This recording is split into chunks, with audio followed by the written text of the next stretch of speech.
नमस्कार, स्वागत है आपका। आप देख रहे हैं अपना बिहार। मैं हूं आपके साथ सुमित झा। बिहार में चुनावी शंखनाद हो चुका है। यह भी तय हो चुका है कि सियासत किस ओर रुख करने वाली है। आज न्यूज 18 के बड़े मंच से यह साफ हो गया कि बिहार के दंगल में इस बार 15 साल बनाम 15 साल का मुद्दा ही जनता का रुख तय करेगा।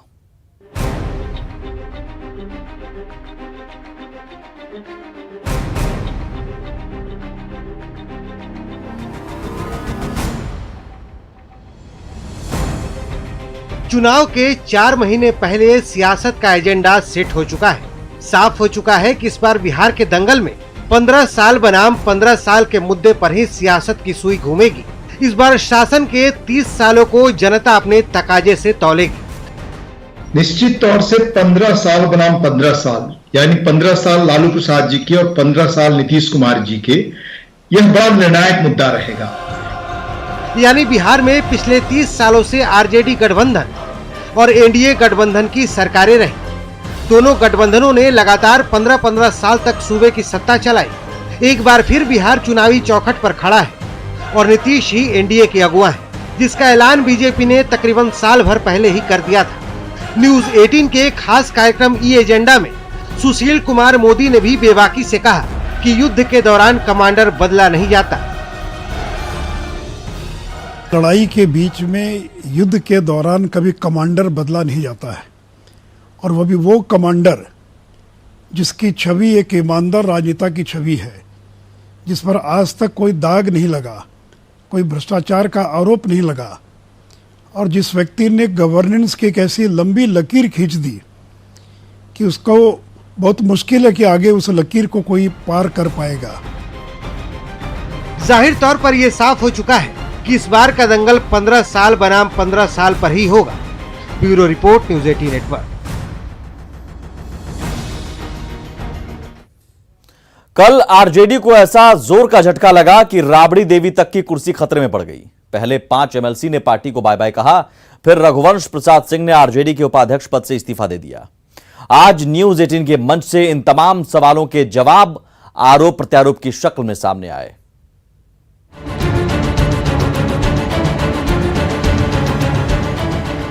चुनाव से पहले आरजेडी के 5 एमएलसी ने लालटेन का साथ छोड़कर जेडीयू का दामन थाम लिया। लिहाजा आरजेडी में बड़ी टूट की अटकलें तेज हो गई हैं। न्यूज 18 के मंच से डिप्टी सीएम सुशील कुमार मोदी ने साफ कर दिया कि आगे भी अगर आरजेडी में टूट होती है तो इसमें कोई हैरानी की बात नहीं होगी। एक सामान्य प्रक्रिया है।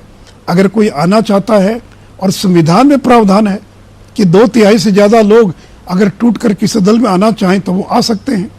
और देखिए, अगर 5 विधान पार्षद आए हैं, इसे सरकार के बनने बिगड़ने का कोई संबंध नहीं है, लेकिन ये दर्शाता है कि राष्ट्रीय जनता दल पर उनके नेताओं की पकड़ कितनी कमजोर हो गई है।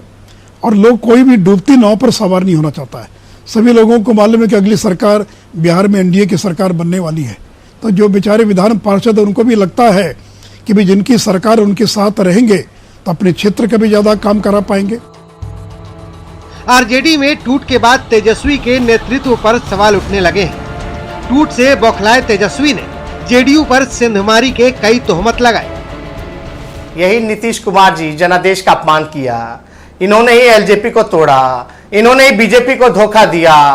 इन्होंने, आपको पता होगा, पहले भी जब लालू जी थे तो इन्होंने कोशिश किया था, जब हमारे 22 एमएलए थे, लालू जी सड़क पे निकले थे। तो आपको नहीं पता ये सारी बातें? नीतीश जी का यही तो कंस्ट्रक्टिव काम है। 15 साल से इन्होंने किया क्या है बिहार के लिए? इधर सियासी गलियारों में जीतन राम मांझी के जेडीयू में जाने की अटकलें तेज है। न्यूज 18 के मंच से मांझी ने साफ कर दिया कि मौजूदा वक्त में लालू महागठबंधन के लिए मजबूरी है। एक समय था जब उनको हम लोग मजबूत के रूप में देख रहे थे। आज हम समझते हैं कि लालू प्रसाद जी हम लोगों के समक्ष अगर सोच भी रहे हैं तो मजबूरी है। इधर एनडीए के साथी चिराग पासवान ने एक बार फिर बिहार सरकार की कार्यशैली के खिलाफ बेबाकी से अपनी बात रखी और बताया कि क्यों उन्हें बार बार मुखर होना पड़ता है। हमारे पास कोई ऐसी जगह नहीं है जहां गठबंधन के भीतर, मैंने इस बात को दोहराया है कि बिहार में लोक जनशक्ति पार्टी सरकार का हिस्सा नहीं है। हम लोग सरकार का समर्थन जरूर कर रहे हैं। हाँ, अगर हमारा कोई विधायक अगर डिसीजन मेकिंग कमेटी का हिस्सा होता, कैबिनेट का अगर वो हिस्सा होता, तो जरूर हम लोग उस माध्यम से भी, और अभी भी हकीकत है कितनी ऐसी बातें हैं जिसको पब्लिक डोमेन में लाने से पहले मैं निरंतर व्यक्तिगत मुलाकातों के दौरान या लिखित पत्रों के माध्यम से मैं मुख्यमंत्री जी के संज्ञान में मैं देता रहा हूं, पर जब उसका मुझे कोई जवाब नहीं मिलता या उसके ऊपर मुझे कोई कार्रवाई होती हुई नहीं दिखती, तब मजबूरी बनती है। और क्योंकि मैं जनता के बीच जब जाता हूं और जब जनता मुझसे सवाल पूछती है, वो एक असहाय भूमिका मेरी ऐसी हो जाती है, उस वक्त मेरे लिए ये बंदिश हो जाती है कि मैं इसको पब्लिक डोमेन में भी लेकर आऊं, क्योंकि मेरे लिए भी जनता के जो सवाल हैं वो मेरे लिए भी चिंता का विषय हैं। जाहिर तौर पर 15 साल बनाम 15 साल, दल बदल और सेंधमारी के बीच वो मुद्दे भी तलाशे जा रहे हैं जो मौजूदा सियासत के लिए संजीवनी साबित हो। Bureau report, news 18 network.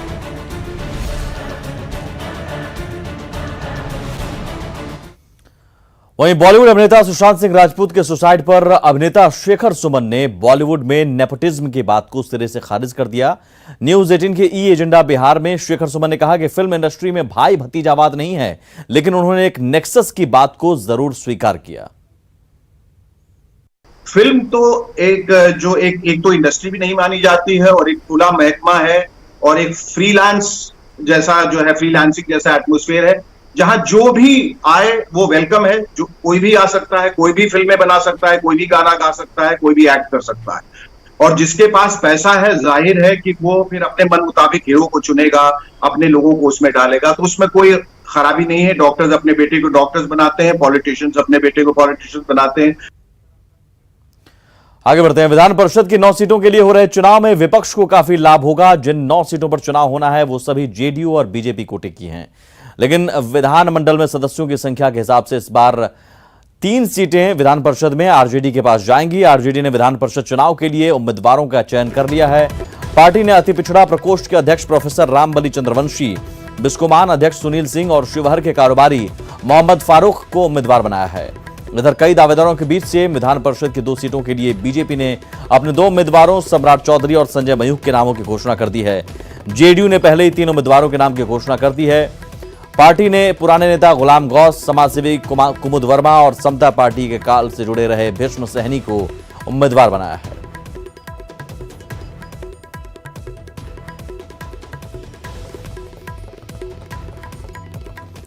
BJP ने सम्राट चौधरी और संजय मयूख को विधान परिषद भेजे जाने का फैसला किया है। इस पर संजय मयूख ने पार्टी केंद्रीय नेतृत्व और बिहार बीजेपी का आभार जताया है।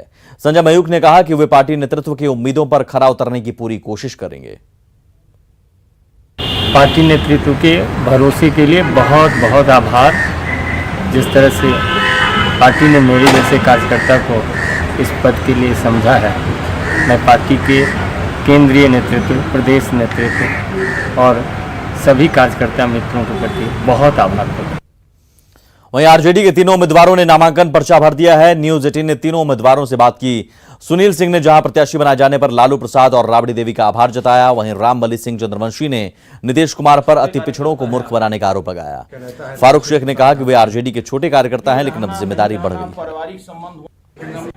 तो पूरे बिहार का यह मांग था कि भाई पैक्स और जो गरीब मजदूर हैं, किसान हैं, इनका बात पूरी मुखरता के रूप से विधान परिषद में रखी जाए। इसके लिए डॉक्टर सुनील कुमार सिंह को भेजा जाना चाहिए, और इसी के क्रम में हमारे माननीय लालू प्रसाद जी, आदरणीय तेजस्वी बाबू, सभी लोगों का यह विचार बना कि आप निश्चित रूप से विधान परिषद जाएं।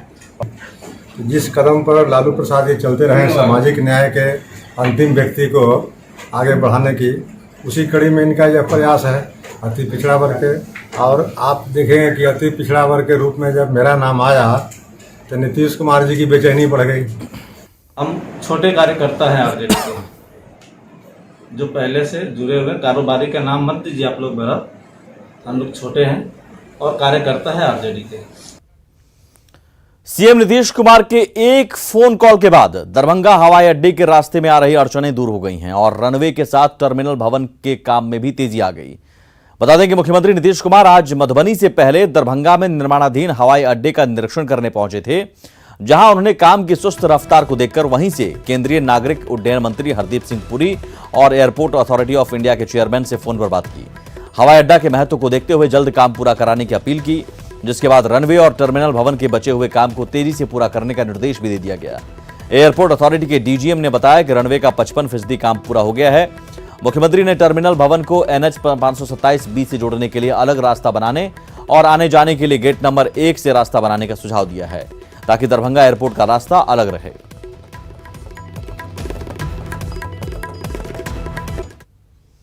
मुख्यमंत्री नीतीश कुमार ने आज मधुबनी में बाढ़ से बचाव की तैयारियों का जायजा लिया। जयनगर प्रखंड में कमला नदी के तटबंधों का सीएम ने जायजा लिया और अधिकारियों को जरूरी निर्देश दिए। इसके अलावा मुख्यमंत्री ने बांध पर चल रहे सुरक्षा इंतजामों का भी जायजा लिया।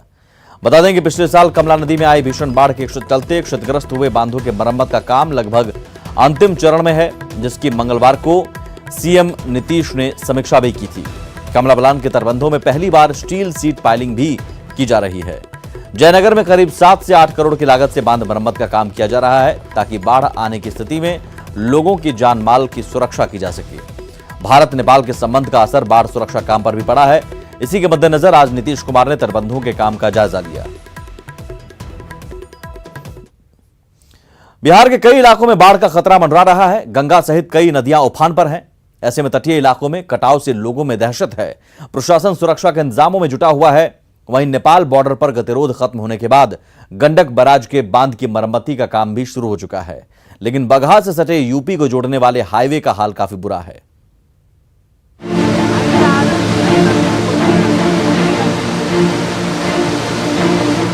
कटाव और कमला नदी की उफनती हुई तस्वीर दरभंगा के घनश्यामपुर प्रखंड की है। दरअसल नदी पर बना तटबंध 29 जगहों पर क्षतिग्रस्त हो चुका है, जो पिछले साल ही बना था। कुछ तटबंधों का काम तो अभी तक अधूरा है। ऐसे में भारी बारिश ने हालात को गंभीर बना दिया है। नेपाल की तराई और मिथिलांचल में हो रही बारिश के चलते इलाके की ज्यादातर नदियां उफान पर हैं। दरभंगा में तो 24 से 29 जून तक प्रशासन ने अलर्ट भी जारी किया है, जिससे कई गांव के लोग डरे और सहमे हैं और प्रशासन मुकम्मल तैयारी का दावा कर रहा है। जब पानी आ जाता है कि गाँव वाले के रास्ता नहीं मिलता, नदी चारों तरफ से हो जाता है। सरकार की तरफ से न नाव का मुहैया टाइम करा जाता है, न मवेशी के लिए कुछ खाना पीना मिलता है, न कोई सुविधा है। हर एक घर में जब बाढ़ आता है तो हर एक घर में आपको किसी घर में 3 फीट, किसी घर में 4 फीट पानी रहता है। उससे को खाने की दिक्कत होता है। जहाँ जहाँ पिछले बार 29 जगह चिन्हित किया गया है, 29 जगह पे सीपेज हुआ था, उन सभी जगहों को काट करके मिट्टी हटा करके नया मिट्टी डाल करके पॉलीथीन सीट लगा करके घोड़ा डाल करके उसकी मरम्मती बढ़िया तरीके से चल रही है।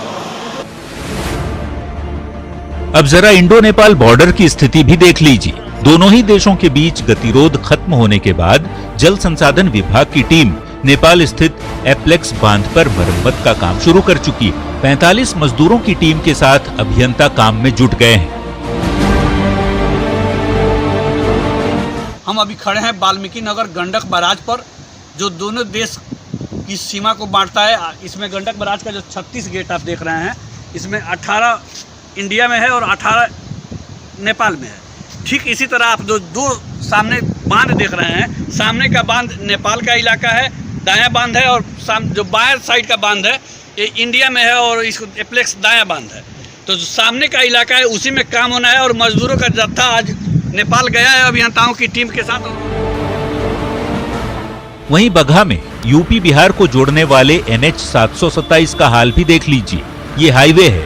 मिट्टी की मोटी परत और सड़क निर्माण कार्य के चलते बीते 2 दिनों से रूट पर महाजाम लगा है और यात्री परेशान है। आप लोग जी, हम लोग रात से ही परेशान हैं, जो कि काम पूरा बढ़िया से नहीं होने के कारण रास्ता पूरा जाम है। तो कैसे ऐसे ही जाम रहता है बरसात में? बरसात में इससे भी ज्यादा जाम। ये वही NH है जो करीब 8 किलोमीटर तक वाल्मीकि टाइगर रिजर्व के जंगल से गुजरती है और इसके निर्माण कार्य में हो रही देरी ने लोगों को परेशान कर रखा है। वैसे बात बाढ़ के हालात की हो या फिर बांधों की मरम्मती की, प्रशासनिक सुस्ती का असर लोगों की दिनचर्या पर साफ पड़ रहा है। न्यूज़ 18 के लिए दरभंगा से विपिन के साथ बगहा से मुन्ना राज की रिपोर्ट। कोरोना का संक्रमण गया जिला में लगातार बढ़ता जा रहा है। यहां के ANMCH के प्रिंसिपल भी कोरोना पॉजिटिव हो गए हैं, जिसके बाद यहां सतर्कता बढ़ा दी गई है। यहां के भवनों को सैनिटाइज किया जा रहा है और प्राचार्य के सहयोगी कर्मचारी की निगरानी की जा रही है। इससे पहले जिले के एक सीनियर डिप्टी कलेक्टर नगर निगम के उप महापौर और कई पुलिसकर्मी की कोरोना रिपोर्ट पॉजिटिव आई है।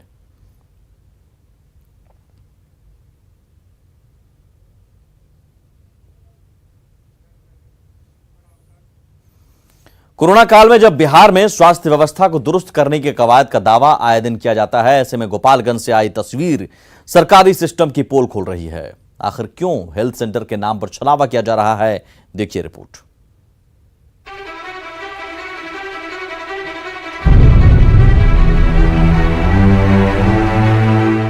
झाड़ियों के बीच कचरे की ये स्थिति उस कबाड़ बन चुके सिस्टम की दास्तां बयां कर रहा है जिसे बार बार सुधारने और विश्व स्तरीय बनाने का दावा महकमा बार बार करता है। लेकिन कचरे के डंप यार्ड जैसे नजर आने वाला ये भवन गोपालगंज के माझागढ़ का स्वास्थ्य उपकेंद्र है। जी हां, हेल्थ सेंटर, वो जगह जहां लोगों का उपचार किया जाता है। लेकिन ये तस्वीरें बताने के लिए काफी हैं कि स्वास्थ्य विभाग का हेल्थ कितना दुरुस्त है और दावे बार बार क्यों कागजी साबित हो रहे हैं, वो भी तब जब प्रदेश के स्वास्थ्य मंत्री जिले के प्रभारी मंत्री भी हैं। ना यहाँ पर डॉक्टर आते हैं, ना कोई नर्स आता है, बस आंगनबाड़ी में काम करके चले जाता है। ये लगभग 17 वर्ष हो गया। मांझागढ़ के भगवानपुर पिठौरी स्वास्थ्य उपकेंद्र का ये हाल तब है जब लाखों रुपए खर्च कर इस हेल्थ सेंटर को मॉडर्न बनाने की कवायद की गई थी। फर्नीचर लगवाए गए थे जो टूट चुके हैं, बेड और मशीनें भी लगवाई गईं जो अब कबाड़ से कम नहीं। मरीजों के लिए लगा टेबल, बेंच, कुर्सी सब कुछ तहस नहस हो चुका है।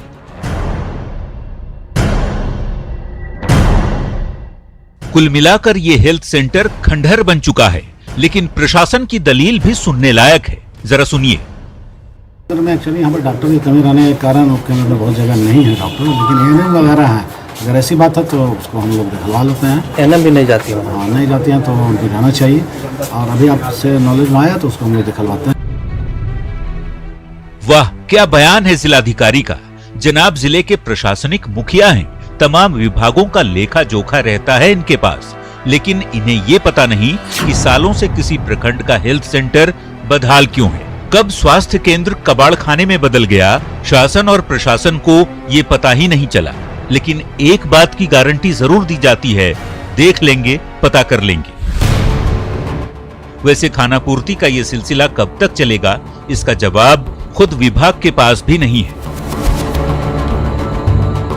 न्यूज़ 18 के लिए गोपालगंज से मुकेश कुमार की रिपोर्ट।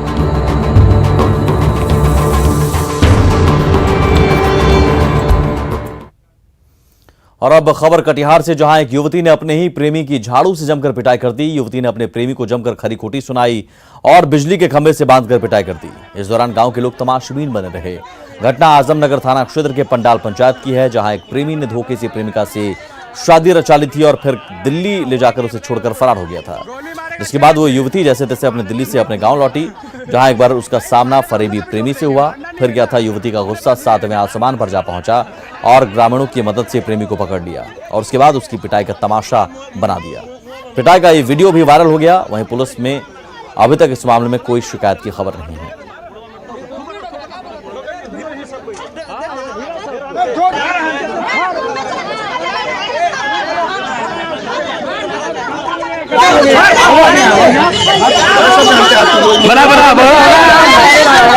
जरूरी बात क्या हुआ, क्या बताएगा सबको? गोली मारेगा 6 के 6 मार देते। वैशाली के महुआ में लोगों ने एक बार फिर हाथ में कानून लिया है। खंभे से बांधकर प्रेमी जोड़े की बेदर्दी से पिटाई की गई, जिसका वीडियो सोशल मीडिया पर वायरल हो रहा है। महिला और युवक की भीड़ काफी देर तक पिटाई करती रही, लेकिन पूरे मामले से पुलिस अनजान दिखी। ग्रामीणों की माने तो दोनों के बीच अवैध संबंध था और मना करने के बावजूद ये खुलेआम मिलते दिखे। इसके बाद दोनों को ग्रामीणों ने सजा दी और सरेआम हाथ में कानून भी लिया।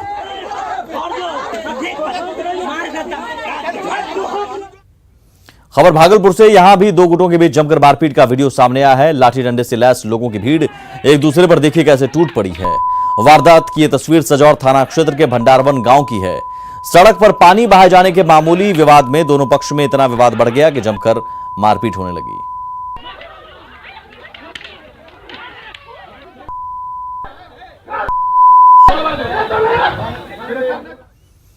और अपना बिहार में इतना ही, बस कुछ ही देर बाद देखिए जोहार झारखंड।